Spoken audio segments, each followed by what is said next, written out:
Welcome to The Explainer. Today, we're cutting through the hype to look at how artificial intelligence is actually changing things right now. We're talking about how it's moving from just a buzzword into a real tool that's transforming how we work and make decisions. So let's just dive right in with a number that is, well, it's pretty staggering.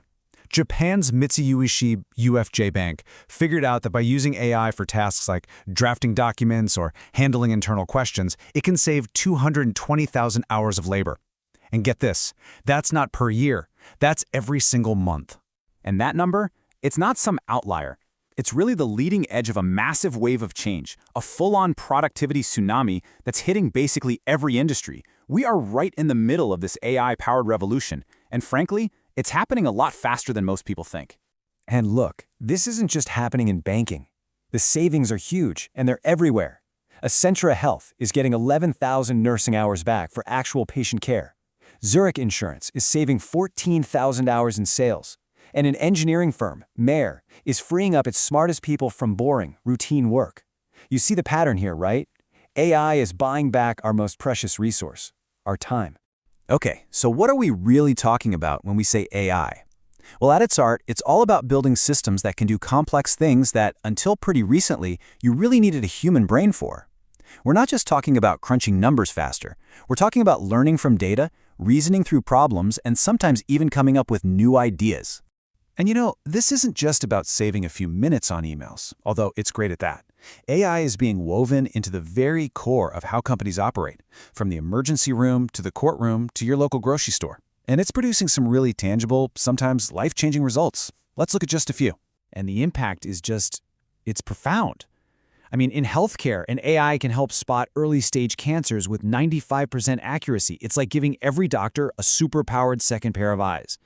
In law, a task that took 40 hours, a full work week, can now be done in minutes. And in retail, AI is helping stores predict demand, which has led to a 67% boost in sales and way less food waste. It's saving lives, time, and resources. Or take something like drug discovery.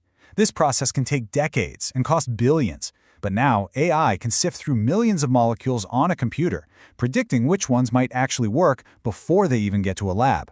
This lets researchers zero in on only the most promising candidates, which could completely change how fast we develop new medicines. But of course, the story isn't all seamless progress and amazing gains. You know, underneath this huge wave of innovation, there's a really strong undertow.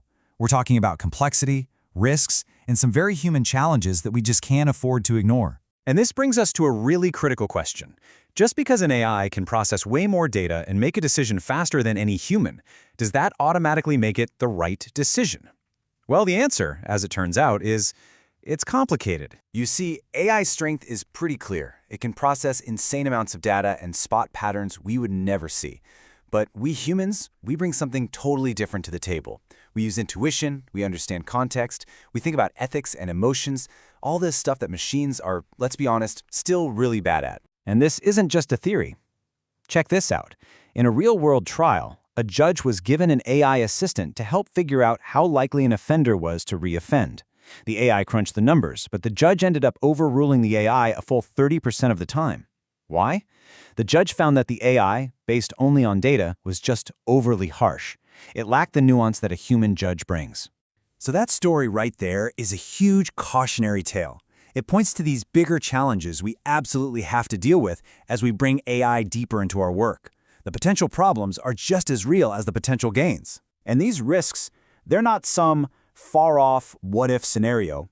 We're talking about algorithms making biased hiring decisions, the massive costs just to get these systems up and running, a serious lack of people who actually know how to build and manage them, and of course, major concerns over data privacy.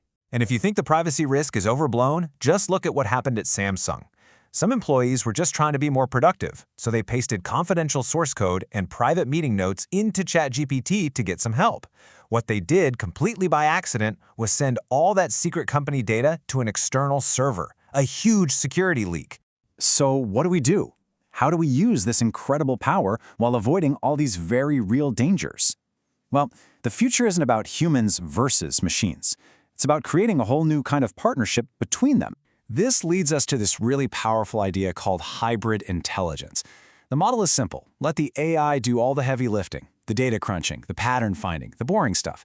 That frees us humans up to focus on what we do best: creative problem solving, big picture strategy, and making those tough ethical calls. Now, this partnership doesn't happen all at once. You can think of it like leveling up. Right now, most companies are at the early levels, using AI to look back and figure out what happened. The next level is looking forward, with AI predicting what's coming.